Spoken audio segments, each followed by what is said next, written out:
കൊന്നിച്ചു മിനസാൻ welcome back to എന്നർ video. ഞാൻ നിങ്ങളുടെ സ്വന്തം എക്സ്ട്രാ കോമിക്. സോ നമ്മൾ നോക്കാൻ പോകുന്നത് ദി ബിഗിനിങ് ആഫ്റ്റർ ദി എൻഡിൻ്റെ സീസൺ 2 എപ്പിസോഡ് 7 ആണ്.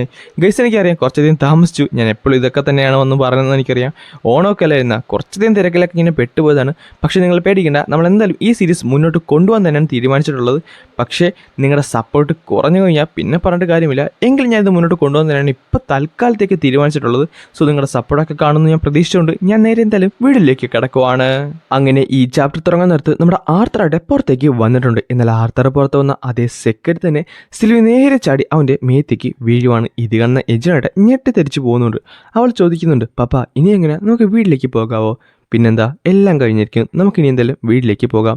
അങ്ങനെ അവരെല്ലാവരും കൂടെ നടക്കുവാണ്. ഈ ടൈമിലായിട്ട് ഏജൻ ചോദിക്കുന്നുണ്ട്, അല്ലടാ നീ സമ്മതനെ കാണാൻ പോകുന്നില്ലേ? അപ്പോൾ അവൻ പറയും ചെയ്യും, ഇല്ല ഇപ്പോൾ എന്തായാലും പോകണ്ട. പക്ഷേ ജാസ്മിൻ നീ എന്തായാലും ഒന്ന് പോയി കാണണമെന്ന് പറഞ്ഞുകൊണ്ട് അവർ നടന്ന് ഏകദേശം ഒരു ഗേറ്റിൻ്റെ സൈഡിൽ എത്തിയിട്ടുണ്ട്. ആ ടൈമിലായിട്ട് നമ്മുടെ ഏജൻ പറയുന്നുണ്ട്, സോ അവ പിരിയാൻ ടൈമായല്ലേ, ഞാനും എന്തായാലും പോകുവാണ്. ഓ, പറഞ്ഞതുപോലെ നീ സാപ്പിലെ ഒരാളല്ലേ, എങ്കിൽ നിനക്ക് പ്രത്യേകിച്ച് പ്ലാനൊന്നും ഇല്ലെങ്കിൽ നിനക്ക് ഞങ്ങളുടെ വന്നൂടെ, നമുക്ക് അവിടെ സ്കൂളിലും ചേരാം. സ്കൂളോ? ഞാൻ സ്കൂളിനെ പറ്റിയൊന്നും ഇതുവരെ ആലോചിച്ചിട്ടൊന്നുമില്ല. അല്ല, ഞാനിതിനു മുമ്പ് കേട്ടായിരുന്നു നീ എന്തായാലും ഈ റാങ്കൊക്കെ കയറുന്നത് നിനക്ക് നല്ലൊരു പേര് കിട്ടാനായിട്ടല്ലേ. അങ്ങനെ ഉണ്ടെങ്കിൽ സൈറസ് അക്കാഡമി ചേർന്ന് കഴിഞ്ഞാൽ അതിന് നല്ല എന്തെങ്കിലും കിട്ടുമോ? അങ്ങനെയൊന്നും പറഞ്ഞിട്ട് കാര്യമില്ല. ചിലപ്പോൾ ഞാൻ ക്വാളിഫിക്കേഷനൊക്കെ മീറ്റ് ചെയ്യുന്നുണ്ടായിരിക്കും. പക്ഷേ എനിക്ക് എന്തായാലും അവിടെ കയറണമെന്നൊന്നും ഇപ്പോൾ വലിയ ആഗ്രഹമൊന്നുമില്ല. ഒന്നുമില്ലെങ്കിലും നല്ല എമൗണ്ടൊക്കെ വേണ്ടേ, നല്ല പൈസയും കൂടെ വേണ്ടേ. നീ അതിനെപ്പറ്റി ആലോചിക്കുന്നുണ്ട്, ആ കാര്യമൊക്കെ ഞാൻ നോക്കിക്കോളാം. എന്തായാലും ജാസ്മിൻ നീ ഇവനെ വീട്ടിലേക്ക് കൊണ്ടുവരില്ലേ, ഞാൻ കുറച്ച് പതുക്കെ വന്നേക്കാം കേട്ടോ. ആ ടൈമിൽ അവൻ പറയുന്നുണ്ട്, പിന്നെ ഞാൻ എന്തായാലും തീരുമാനിച്ചിട്ടൊന്നുമില്ല, ഇപ്പം എന്തായാലും ഞാൻ അവിടേക്ക് പോകുവാണ്. എന്തായാലും നീ വരുന്നില്ലല്ലേ? സീനൊന്നുമില്ല, ലൂക്കസ് എന്തായാലും സൈറസ് അക്കാഡമി കാണും, ഞാനപ്പോൾ ഒറ്റയ്ക്ക് അവനെ ഫേസ് ചെയ്യണമല്ലേ. എന്നാൽ ഇത് കേട്ട എഞ്ചിനുണ്ട് പെട്ടെന്ന് നല്ലൊരു പറയുന്നുണ്ട്, കോപ്പ് ഇനി മുതൽ ഞാൻ അപ്പോൾ ക്ലാസ്സിലും കയറണമല്ലേ. എന്നിട്ടാണ് പറഞ്ഞു ആർത്തർ, അല്ല നോട്ട്, എന്തായാലും എല്ലാത്തിനും താങ്ക്സ് കേട്ടോ. ഈ സമയത്ത് ആർത്തർ തിരിഞ്ഞു നോക്കിയിട്ട് പറയുന്നുണ്ട്, മതി ഇനി എന്തായാലും നീ പുറത്തേക്ക് വരൂ. അത് മറ്റാരുമല്ലായിരുന്നു, നമ്മുടെ കാസ്പിയൻ ആയിരുന്നു. അവൻ പറയുന്നുണ്ട്, എന്തായാലും അവർ രണ്ടുപേരും ഫ്രണ്ടിൽ വിട്ടത് നന്നായി. വേറൊന്നും കൂടല്ല, എനിക്ക് കുറച്ച് സാധനങ്ങളൊക്കെ കൂടെ മേടിക്കാനുണ്ട്. എന്തായാലും ജഡ്ജിൻ്റെ കാര്യത്തിൽ നന്നായിട്ട് പോയി കേട്ടോ, സസ്പീഷ്യസ് ഒന്നും ഇല്ലാതെ മുന്നോട്ട് പോകാൻ സാധിച്ചു. അതൊന്നും കുഴപ്പമൊന്നുമില്ല, ഞാൻ നിനക്കെന്ന വാക്കല്ലേ അത്. എന്തായാലും കാര്യങ്ങളൊക്കെ ആർക്കും പ്രശ്നമില്ലാതെ തീർക്കാൻ സാധിച്ചില്ലേ കാസ്പിയൻ. ആൾക്കാർ മരിച്ചിട്ടുണ്ട്, അത് നീ ഒരിക്കലും മറക്കണ്ട. ഇതേ കാലത്ത് അവനൊന്ന് ഞെട്ടിപ്പോയും ചെയ്യും. എന്നിട്ട് പറയും ചെയ്യും, ഞാൻ നിന്നോട് ഫൈറ്റ് ചെയ്യാൻ പറഞ്ഞൊന്നുമില്ല, ഞാൻ ജസ്റ്റ് പറഞ്ഞതേ. എന്തായാലും ഇതൊരു കെട്ടെന്ന് പറഞ്ഞുകൊണ്ട് ഒരു സാധനം അവൻ്റെ കയ്യിലേക്ക് കൊടുക്കുന്നുണ്ട്. അതാട്ടെ കുറച്ചധികം പൈസയായിരുന്നു. എന്നിട്ട് അവൻ പറയും ചെയ്യും, ഇതെന്തായാലും നീ വെച്ചോ, നിനക്ക് എന്തായാലും ആവശ്യം വരുമെന്നും പറഞ്ഞുകൊണ്ട് അവൻ നേരെ നടന്ന് പോകുന്നുണ്ട്. ഈ ടൈമിലായിട്ട് ആർത്തർ പറയുന്നുണ്ട്, ഇനി എന്തായാലും ആകെപ്പാടുള്ള പ്രശ്നം എന്ന് പറയുന്നത് സിൽവിയാണ്. കാര്യം സിൽവിനെ ഓൾറെഡി ലൂക്കസ് കണ്ടു കഴിഞ്ഞു. ആ കാര്യത്തിൽ എന്ത് ചെയ്യുമെന്ന് പറഞ്ഞ് അവൻ തിരിഞ്ഞ് നോക്കാറുണ്ട്. സിൽവിയായിട്ട് അവളുടെ രൂപം മാറിക്കഴിഞ്ഞു. അവൾ പുതിയൊരു ഫോമിലേക്ക് മാറിയിട്ടുണ്ട്.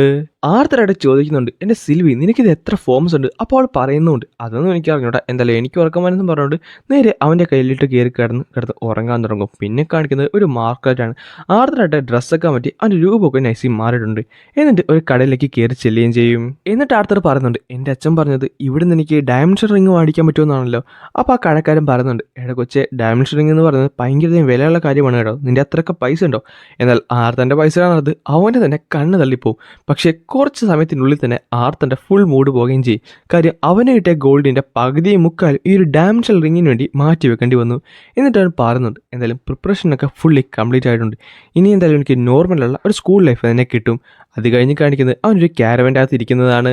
അവനായിട്ട് ആ മാസ്കും പിടിച്ചുകൊണ്ട് നിൽക്കുകയാണ്. അവൻ പറയുന്നുണ്ട്, എന്തായാലും ഇത്ര നാൾ ഈ മാസ്ക് ആയിരുന്നു എൻ്റെ ഐഡൻറ്റിറ്റി, ഇനിയെങ്കിലും എനിക്ക് മര്യാദക്ക് സമാധാനത്തോടെ ഒന്ന് ജീവിച്ചാൽ മതി എന്ന് പറയും. പിന്നെ കാണിക്കുന്നത് ആർത്തൻ്റെ വീടാണ്. അവനായിട്ട് അവൻ്റെ വീടിൻ്റെ തൊട്ട് വാതിക്കെ വന്ന് നിൽപ്പുണ്ട്. ഈ സമയത്ത് ഒരു പെങ്കുച്ചാട്ടെ അവൻ്റെ മുമ്പിലുണ്ടായിരുന്നു. അവൾ നേരെ ചാടി ആർ തന്നെ കെട്ടിപ്പിടിക്കുന്നുണ്ട്. എന്നിട്ട് പറയുന്നുണ്ട്, വെൽക്കം ബാക്ക്. പക്ഷേ അവളായിട്ട് അവന് വിടത്തില്ല. ആർത്തർ ചോദിക്കുന്നുണ്ട്, എന്താടി നീ എന്നെ വിടത്തില്ലേ? ഇപ്പോൾ തിരിച്ചു പോകാനാണെങ്കിൽ ഞാൻ ഒരിക്കലും വിടത്തില്ലെന്ന് പറഞ്ഞിട്ട് അവൻ പിടിച്ചു വെക്കുന്നുണ്ട്. ആ സമയത്ത് ആർത്തർ പറയുന്നുണ്ട്, പേടിക്കണ്ട, ഞാൻ എന്തായാലും ഉടനെ ഒന്നും തിരിച്ചു പോകുന്നില്ല. ഈ ടൈമിലായിട്ട് അവൾക്ക് സന്തോഷമായി. ഇവൾ നേരെ അച്ഛനും അമ്മനെ വിളിക്കാനായിട്ട് അകത്തേക്ക് കയറുന്നുണ്ട്. ഈ സമയം ഇത് കേൾക്കുന്ന അവർ രണ്ടുപേരും, അതായത് അവൻ്റെ അച്ഛനും അമ്മയും നേരെ പുറത്തേക്ക് വരുന്നുണ്ട്. റേ ആട്ടെ ഓടി വന്ന് ആർത്തറിനെ എടുക്കുന്നുണ്ട്. എന്നിട്ട് പറയും, നീ ആകെപ്പാട് വളർന്നു പോയല്ലോ. ആ സമയത്ത് നമ്മുടെ റേയുടെ താടി പിടിച്ചിട്ട് പറയും, താങ്കൾക്ക് താടിയൊക്കെ വെച്ചല്ലോ. എന്നിട്ട് താഴത്ത് നിർത്തുന്നുണ്ട്. ഈ സമയത്ത് അവരെല്ലാവരും ഹാപ്പി ആയിട്ട് നിൽക്കുകയാണ്. പക്ഷേ പെട്ടെന്ന് ആലിസിൻ്റെ കണ്ണ് നിറയും. ആർത്തന്നെ കെട്ടിപ്പിടിച്ചിട്ട് പറയുന്നുണ്ട്, നീ എന്തായാലും തിരിച്ച് സേഫായിട്ട് തന്നെ വന്നല്ലോ, അത് തന്നെ മതി. ഈ ടൈമിൽ ഒരു സൈഡിൽ നിന്നാട്ടെ നമ്മുടെ വിൻസനും അതേപോലെ തന്നെ നമ്മുടെ ഏജിനും ഉണ്ടായിരുന്നു. അവരായിട്ട് കാണുന്നുണ്ട്. പക്ഷെ പെട്ടെന്ന് വിൻസെൻ്റെ ഭാര്യ അവൻ്റെ തല നോക്കി ഒരു അടി കൊടുത്തിട്ട് പറയുകയും ചെയ്യും, നീ അവരെ വിളിച്ച് അവിടെ ഇരുത്താൻ നോക്കി, ഇവിടെ കിടന്ന് കാറാതെ. പിന്നെ കാണിക്കുന്നത് അവരെല്ലാവരും കൂടെ അവിടെ വട്ടം കൂടി ഇരിക്കുന്നതാണ്. ഈ സമയത്ത് ആർത്തർ ആരെയൊക്കെ തിരിയുന്ന പോലെ നമ്മുടെ ആലീസിന് തോന്നി. അവൾ ചോദിക്കുന്നുണ്ട്, എന്തോറ്റി ആർത്തർ, ആരെങ്കിലും നോക്കുവാണോ? അത് ജാസ്മിനെ കണ്ടില്ലല്ലോ. ഓ ജാസ്മിൻ നീ വരുന്നതിന് 2 മണിക്കൂർ മുമ്പ് പോയായിരുന്നു. പിന്നെ അവൾ ഈ കത്ത് നിനക്ക് തരാൻ പറഞ്ഞു. ആ കത്തിൻ്റെ അകത്താട്ടെ ആർത്തർ അടിച്ചു പൊളിക്കുക സിൻസിയർലി ജാസ്മിൻ എന്ന് പറഞ്ഞ ഒരു കത്തായിരുന്നു. എന്നിട്ട് പറയും ചെയ്യും, ഷോ അവളെ കാണാൻ പറ്റില്ലല്ലോ.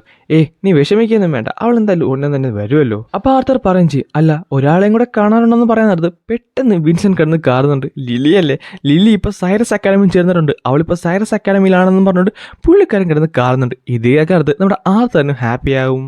എന്തായാലും ഞങ്ങൾ രണ്ടുപേരും കൂടെ അവിടേക്ക് പോകാൻ പ്ലാൻ ചെയ്തിട്ടുണ്ടെന്ന് പറഞ്ഞത് പെട്ടെന്ന് കിടന്ന് കാണുന്നുണ്ട്. അതൊക്കെ അവിടെ നിൽക്കട്ടെ, ആദ്യം നിന്റെ ഡഞ്ചൻ ഡൈവിനെ പറ്റി പറയാൻ നോക്കുന്നതും പറഞ്ഞുകൊണ്ട് അവൻ കിടന്ന് കാണുന്നുണ്ട്. ഈ സമയത്ത് ആർത്തർ പറഞ്ഞു, അതിനെപ്പറ്റി പറയാം, പക്ഷേ എവിടുന്ന് തുടങ്ങുമെന്ന് പറഞ്ഞിട്ട് ആർത്തർ പതുക്കെ ആ ഒരു കഥ പറയാൻ തുടങ്ങും. ഇത് കേൾക്കുന്ന എല്ലാവരും ഞെട്ടിത്തെറിച്ചു പോയി. അവർക്ക് വിശ്വസിക്കാൻ സാധിക്കുന്നില്ലായിരുന്നു. നമ്മുടെ വിൻസെൻ്റൊക്കെ ആയിട്ട് എന്ത് പറയണമെന്ന് പോലും അറിയാമല്ല, അവൻ അവിടെ അനങ്ങാതെ ഇരുന്ന് പോകുവാണ്. അല്ല പറഞ്ഞതുപോലെ അച്ഛനിപ്പോൾ ഏത് സ്റ്റേജിലാണുള്ളത്? എടാ ഞാൻ ആകപ്പാട് പെട്ടിരിക്കുകയാണ്. ഡാർക്ക് ഓറഞ്ച് സ്റ്റേജിൽ നിന്ന് എനിക്ക് മുന്നോട്ട് പോകാനേ സാധിക്കുന്നില്ല. ഞാൻ എന്തുമാത്രം ട്രൈ ചെയ്തിട്ടും എനിക്കൊരു പിടുത്തവും കിട്ടുന്നില്ല. ഓ അതെന്തായാലും നന്നാ, എങ്കിൽ ഇത് യൂസ് ചെയ്തെന്ന് പറഞ്ഞിട്ട് പെട്ടെന്ന് ഒരു സാധനം എടുത്ത് അവൻ്റെ കയ്യിലേക്ക് കൊടുക്കുന്നുണ്ട്. ഇത് കാണുന്നത് അവൻ ഞെട്ടിത്തെറിച്ചു പോയി. ഇത് കുഴപ്പമൊന്നുമില്ല, ഞാൻ എന്തായാലും ഇങ്ങോട്ട് വരുന്നവരെ കുറച്ച് നേരം ഹീൽ ചെയ്യാൻ യൂസ് ചെയ്യുന്നത്, ബാക്കി എന്തായാലും അതിൻ്റെ അകത്ത് തന്നെയുണ്ട്. അടുത്ത നീ എന്താണ് ഈ പറയുന്നത്? നിൻ്റെ ജീവൻ പണയം വെച്ചാണ് നീ ഇത് സ്വന്തമാക്കിയത്, അത് നീ എനിക്ക് തരുവാണ്. അതൊന്നും സീനൊന്നുമില്ല, അതെന്തായാലും അച്ഛൻ തന്നെ യൂസ് ചെയ്ത്, അച്ഛനല്ലേ ഇപ്പം എന്തായാലും ആവശ്യമൊന്നും പറഞ്ഞിട്ട് അവൻ നേരെ അവൻ്റെ അച്ഛന് കൊടുക്കുന്നുണ്ട്. എന്നാലും അവൻ സമ്മതിക്കത്തില്ല. അല്ല നീ എന്താണ് ഈ പറഞ്ഞത്? എങ്കിലും ഇതിൻ്റെ വില നിനക്കറിയാമല്ലോ. അച്ഛൻ സീനില്ല, കാര്യം അച്ഛൻ്റെ മകൻ ഇപ്പോൾ ഒരു ലൈറ്റ് ഓറഞ്ച് സ്റ്റേജിലേക്ക് മാറിയിട്ടുണ്ട്. ഇതേ കാലത്ത് വിൻസൻ ആപ്പാട് ബ്ലാങ്ക് ആയിട്ടിരിക്കുകയാണ്. കാര്യം പുള്ളിക്കാരന് ഇനി ഞെട്ടാനൊന്നുമില്ല, പക്ഷേ പുള്ളിക്കാരൻ്റെ ഭാര്യ നന്നായിട്ട് എന്നെ ഞെട്ടുന്നുണ്ട്. ഈ ടൈമിലാട്ടെ നമ്മുടെ റേ ഒന്നുകൂടെ ആലോചിച്ചിട്ട് പറയും ചെയ്യും, ശരിയാണ് ഇനി എന്തായാലും ഞാൻ നിന്നെ തോപ്പിച്ചെന്ന് പറഞ്ഞിട്ട് നീ ഇവിടെ കിടന്ന് കരയിടെന്ന് പറഞ്ഞിട്ട് നമ്മുടെ ആർത്തറിൻ്റെ നേരെ ഞാൻ കൈവെക്കുന്നുണ്ട്. ഈ സമയത്ത് ആർത്തർ പറയുകയും ചെയ്യും, അങ്ങനെയാണോ, എങ്കിൽ നോക്കുന്നത് കാണാമെന്ന് പറഞ്ഞ് ആർത്തർ ആ വെല്ലുവിളി സ്വീകരിക്കുന്നുണ്ട്. അങ്ങനെ സമയം കടന്നുപോയി. അന്നേ ദിവസം രാത്രി എച്ചിനും ആർത്തറും കൂടെ കിടക്കുമായിരുന്നു. ആ ടൈമിലായിട്ട് എച്ചിന് പറയുന്നുണ്ട്, സോ നമ്മൾ എന്തായാലും ഉടനെ തന്നെ സൈറസ് അക്കാഡമിയിലേക്ക് പോകാൻ തോന്നുന്നു. അല്ല നിനക്കെന്ത് തോന്നുന്നു? നമുക്ക് അവിടെ എന്തെങ്കിലും ഇൻട്രസ്റ്റിംഗ് ആയിട്ട് കിട്ടുമെന്ന് തോന്നുന്നുണ്ടോ? എനിക്ക് അങ്ങനെ തോന്നുന്നില്ല, കുറച്ച് ബോറാകാൻ ചാൻസ് ഉണ്ട്. കാര്യം എങ്ങനെ പോയാലും നമ്മൾ രണ്ടുപേരും അവിടെയുള്ള ഫസ്റ്റ് ഇയേഴ്സിനൊക്കെ പവർഫുൾ ആയിരിക്കും. എങ്കിലും സീനില്ല, കാര്യം അവിടെ കുറേ പവർഫുള്ള ഫാമിലി എന്നുള്ള മെമ്പേഴ്സൊക്കെ വരുമല്ലോ. ഈ ടൈമിൽ ആർത്തർ പറയുന്നുണ്ട്, ഇനി എന്തായാലും ഞാൻ ലൈറ്റ്നിങ് മാജിക്കിനെ പറ്റിയും അതേപോലെ ഐസ് ആർട്ടിഫിറ്റിനെ പറ്റിയായിരിക്കും പഠിക്കാൻ പോകുന്നത്. ഈ ലൈറ്റ്നിങ് മാജിക്ക് എൻ്റെ ഉള്ളിൽ നിന്ന് നന്നായിട്ട് തന്നെ മാന യൂസ് ചെയ്യുന്നുണ്ട്. അതുമാത്രമല്ല ഈ ഐസ് ആട്ടെ കൺട്രോൾ ചെയ്യുന്നത് ഭയങ്കര പാടാണ്. എന്തായാലും ഇങ്ങനെ പോയി കഴിഞ്ഞാൽ പ്രശ്നമൊന്നുമില്ല. അല്ല അപ്പോൾ ലൂക്കസ് നിന്നെ തിരിച്ചറിയത്തില്ലേ? അത് സീനൊന്നുമില്ല. ലൂക്കസ് ഞാൻ ആരാന്ന് ഒരു പിടുത്തമില്ല. ഞാൻ ഇങ്ങനെ തന്നെ നിന്ന് കഴിഞ്ഞാൽ എന്തായാലും അവൻ ഫുള്ളി എനിക്ക് കൺട്രോൾ ചെയ്യാൻ സാധിക്കും. പക്ഷേ ആദ്യം ട്രെയിനിങ്. പക്ഷേ ഉള്ള കാര്യം പറയില്ല, ഞാൻ ഒട്ടും പ്രതീക്ഷിച്ചില്ല നീ ഹോൾഡ് ബാക്ക് ചെയ്യുമെന്ന്. അതങ്ങനെ ആ വഴിക്ക് പോയി. എന്തായാലും സീനൊന്നുമില്ലെന്നും പറഞ്ഞിട്ട് അവർ കുറച്ച് തമാശയൊക്കെ പറഞ്ഞിട്ട് അവിടെ കിടന്ന് ഉറങ്ങുവാണ്. അങ്ങനെ പിറ്റേ ദിവസം രാവിലെ ആയിട്ടുണ്ട്. ആർത്തറായിട്ട് പുറത്തേക്ക് വരാൻ നേരത്ത് വിൻസനായിട്ട് അവനെ ഒന്ന് വിളിക്കുന്നുണ്ട്. എടാ ഞാൻ നീ ഇന്നലെ പറഞ്ഞ കാര്യത്തെപ്പറ്റി തിരക്കി. ആ ഒരു ഇൻവെൻറ്ററല്ലേ പുള്ളിക്കാരൻ ഇവിടെ വന്നിട്ടുണ്ട്. അവൻ്റെ പേര് ഗിഡിയോൺ എന്നാണ്.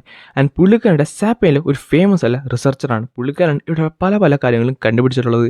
എന്തായാലും അവരെന്തായാലും 3 ദിവസത്തിനുള്ളിൽ സൈറസ് സിറ്റിയിലേക്ക് വരും. അങ്ങനെയാണെന്നുണ്ടെങ്കിൽ അന്നൊരു കണക്ഷൻ ഞാൻ സെറ്റാക്കി തരാം. നീ ബാക്കി കാര്യങ്ങളൊക്കെ നോക്കിയുള്ളൂല്ലോ. അതൊക്കെ ഞാൻ നോക്കിയോളാം. അതേപോലെ തന്നെ മറ്റൊരു കാര്യം കൂടെ എഴുന്നിട്ട് നമ്മുടെ റോയൽ ഫാമിലി ഓഫ് സാപ്പിയനും എൽനിയറും ഡാർഫും കൂടെ എന്തൊരു വലിയ ഇമ്പോർട്ടൻ്റ് അനൗൺസ്മെൻറ്റ് നടത്താൻ പോകുന്നുണ്ട്. അതെന്തായാലും ഡൗൺ ടൗൺ സ്ക്വയറിലാണുള്ളത്. അതെന്തായാലും നന്നായി ഇപ്പോൾ തന്നെ പറഞ്ഞത്. അല്ല പക്ഷെ നീ ഗിഡിയനോട്ട് നീ എന്താണ് സംസാരിക്കാൻ പോകുന്നത്? അത് ഞാനിപ്പോൾ പറയുന്നില്ല, അതെനിക്കറിയാവുന്ന കുറച്ചധികം കാര്യങ്ങളാണ്. അത് സംഭവം വേറൊന്നുമില്ല, ഇവൻ്റെ പാസ്റ്റ് ലൈഫിൽ നോളജ് ചോദിച്ചുകൊണ്ട് കുറച്ചധികം കാര്യങ്ങൾ പറഞ്ഞു കൊടുക്കാനായിട്ടാണ്. ഈ ടൈമിൽ റേയും അവിടേക്ക് നടന്നു വരുന്നുണ്ട്. എന്നിട്ടോ പറയുന്നുണ്ട്, അല്ല വിൻസെൻ്റ് നീ അല്ലേ ഇന്നല്ല എന്നോട് പറഞ്ഞ നീ ഇന്ന് രാവിലെ ആരെ കാണാൻ പോകുന്നുണ്ടെന്ന്? അയ്യോ അത് ഞാൻ മറന്നു പറഞ്ഞുകൊണ്ട് പെട്ടെന്ന് വിൻസെൻ്റ് അവിടെ നിന്ന് ഓടിപ്പോകുന്നുണ്ട്. ഈ ടൈമിലായിട്ട് ആർത്തൻ്റെ കയ്യിലേക്ക് ആ ഒരു ബീസ്റ്റ് കോഡ് അവൻ്റെ അച്ഛനെടുത്ത് കൊടുത്തിട്ട് പറയും ചെയ്യും, എടാ ഇതെന്തായാലും നീ തന്നെ വെച്ചോ, ഞാൻ കുറച്ചധികം അബ്സോർവ് ചെയ്തിട്ടുണ്ട്, പക്ഷേ ഇതെന്തായാലും ക്രംബിൾ ആയില്ല. അതെന്താ സംഭവം എന്ന് എനിക്ക് മനസ്സിലായില്ല. എന്നാലും നീ കുറച്ച് കഷ്ടപ്പെട്ടതല്ല, നീ എന്തായാലും ഇത് തന്നെ വെച്ചോളാൻ പറയുകയും ചെയ്യും. പിന്നെ കാണിക്കുന്നത് ആർത്തർ ആ ഒരു ബീസ്റ്റ് കോറുമായിട്ട് മറ്റൊരു സ്ഥലത്ത് പോയി നിൽക്കുന്നതാണ്. അവനായിട്ട് ആലോചിക്കുന്നുണ്ട്, അല്ല ഇതെന്താണ് ക്രംബിളാകാണ്ട്. എന്നിട്ട് അവൻ തന്നെ അന്ന് അബ്സോർവ് ചെയ്യാനായിട്ട് നോക്കി പെട്ടെന്ന് അതിൻ്റെ ഉള്ളിലേക്ക് കയറിയപ്പോഴാണ് അവനൊരു കാര്യം മനസ്സിലായത്. ആ ബീസ്റ്റ് കോറിൻ്റെ ഉള്ളിൽ മറ്റൊരു ബീസ്റ്റ് ഉണ്ട്. ഇത് കണ്ടപ്പോഴാണ് അവൻ ശരിക്കും ഞെട്ടിത്തെറിച്ച് പോയത്. ആൻഡ് ഇങ്ങനെയാണ് ഈ ഒരു എപ്പിസോഡ് ഞാനിവിടെ അവസാനിപ്പിക്കുന്നത്. ഗൈസ് വീഡിയോ ഇഷ്ടപ്പെട്ട് കഴിഞ്ഞാൽ ലൈക്ക് ചെയ്യാനും സബ്സ്ക്രൈബ് ചെയ്യാനും നിങ്ങളുടെ ഫ്രണ്ട്സിനെ നമ്മുടെ വീഡിയോ ഒന്ന് റെക്കമെൻഡ് ചെയ്യാനും മറക്കണ്ട കേട്ടോ. കാര്യം ഞാൻ എന്തായാലും ഫുള്ളി മുന്നോട്ട് പോകാൻ തന്നെ തീരുമാനിച്ചിട്ടുണ്ട്. സോ നമുക്ക് നേരെ എന്തായാലും അടുത്ത വീഡിയോയിൽ കാണാം.